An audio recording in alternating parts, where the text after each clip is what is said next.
Praise the lord. మన ఆత్మీయ జీవితంలో మేలుకొలుపు కొరకు దేవుని వాక్యంలో నుండి ఒక మాట. ప్రసంగి గ్రంథం 5వ అధ్యాయము 2వ వచనము.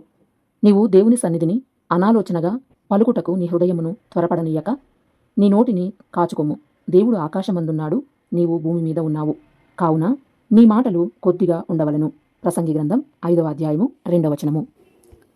ఒక అమ్మాయి క్రమం తప్పకుండా చర్చికి వెళ్తూ ఉంది. అలాంటి అమ్మాయి ఒకరోజు చర్చి పాస్టర్ గారి దగ్గరకు వెళ్ళి, రేపటి నుండి నేను చర్చికి రావడం లేదు, మానేస్తున్నాను పాస్టర్ గారు అని చెప్పింది. అందుకు ఆ పాస్టర్ గారు, ఎందుకు మానేస్తున్నావో కారణం తెలుసుకోవచ్చా అని అడిగారు.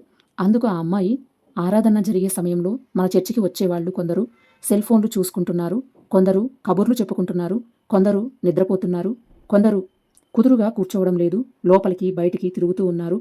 ఇవన్నీ నేను గమనించినప్పుడు నాకు అనిపించింది, ఇక మీదట చర్చికి రావడం నాకు ఇష్టం లేదు, అందుకే నేను మానేస్తాను పాస్టర్ గారు అని చెప్పింది.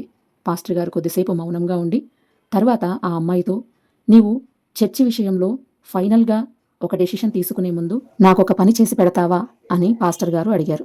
అందుకు ఆ అమ్మాయి సరేనండి అని చెప్పింది. పాస్టర్ గారు ఒక గ్లాసు నిండా నీళ్లు ఇచ్చి, ఈ నీళ్ల గ్లాసు పట్టుకొని చర్చి చుట్టూ 3 రౌండ్లు వేయాలి, ఒక్క నీటి బొట్టు కూడా కింద పడకూడదు అని ఆ అమ్మాయితో చెప్పారు. వెంటనే ఆ అమ్మాయి ఆ గ్లాసు తీసుకుని చర్చి చుట్టూ 3 రౌండ్లు వేసి ఒక్క నీటి బొట్టు కూడా క్రింద పడకుండా గ్లాసు పట్టుకొని వచ్చి పాస్టర్ గారికి ఇచ్చి, పాస్టర్ గారు చాలా జాగ్రత్తగా ఈ గ్లాసును పట్టుకొని చర్చి చుట్టూ 3 రౌండ్లు వేశానండి అని చెప్పింది. అది చూసి పాస్టర్ గారు శబాష్ అని మెచ్చుకుని, అవును, నీవు మన చర్చి చుట్టూ తిరుగుతూ ఉన్నప్పుడు మన చర్చి మెంబర్స్ ఎవరు ఏం చేస్తున్నారో గమనించావా అని అడగ్గా, అది ఎలా సాధ్యమవుతుంది పాస్టర్ గారు, నా మనస్సు నా ఆలోచన అంతా కూడా ఆ గ్లాసులో ఉన్న వాటర్ క్రింద పడకుండా చూస్తూ ఉన్నప్పుడు నా చుట్టూ ఏమి జరుగుతుందో, ఏం చేస్తున్నారో అనే ఆలోచన నాకెందుకుంటుంది, అవన్నీ నేను గమనించలేదు అని సమాధానం చెప్పింది. అందుకు పాస్టర్ గారు ఇలా మాట్లాడుతూ, నీవు చర్చికి వచ్చినప్పుడు నీ ఆలోచన, నీ మనస్సు దేవునిపై ఉన్నప్పుడు నీ చుట్టూ ఏం జరుగుతుందో నీకు కనిపించవు. నీవు దేవుని మందిరమునకు వెళ్ళినప్పుడు నీ ప్రవర్తన ఎలా ఉందో అన్నదే దేవుడు గమనిస్తాడు. అంతే తప్ప నీ చుట్టూ ఉన్నవారు ఎలా ఉంటున్నారో నీవు పట్టించుకున్నంత కాలము నీవు దేవునికి దూరం అవుతావు, కానీ దగ్గర కాలేవు అని చెప్పగానే, నా కళ్ళు తెరిపించారు పాస్టర్ గారు అని చెప్పి క్రమం తప్పకుండా ఆ అమ్మాయి చర్చికి వస్తూ ఉంది.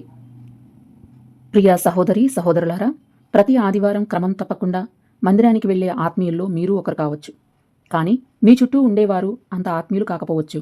ఇప్పుడిప్పుడే దేవుని తెలుసుకుంటూ ఉండవచ్చు, లేదా వాక్యం యొక్క లోతు తెలియని వారు కావచ్చు. ఎవరు ఎలా ఉన్నా సరే మీ ప్రవర్తన జాగ్రత్తగా చూసుకోవాలి. ఉదాహరణకు, మనము లోక అధికారి దగ్గరికి కలుసుకోవడానికి వెళ్తున్నప్పుడు చాలా నీట్గా జాగ్రత్తగా బట్టలు వేసుకొని మర్యాదగా వెళ్ళి వాళ్ళని మనం కలుసుకుంటాం. ఈ లోక అధికారికే అంత మర్యాద ఉంటే సర్వాధికారి అయిన దేవుని దగ్గరికి వెళ్ళేటప్పుడు ఎంతో నీట్గా మర్యాదగా వెళ్ళాలి, ఎంతో జాగ్రత్తగా మనల్ని మనం చూసుకోవాలి. అందుకే వాక్యం ఇలా సెలవిస్తుంది. ప్రసంగి గ్రంథం 5వ అధ్యాయం 1వ వచనం. నీవు దేవుని మందిరమునకు పోవునప్పుడు నీ ప్రవర్తన జాగ్రత్తగా చూచుకొనుము. ఆమేన్. Praise the lord.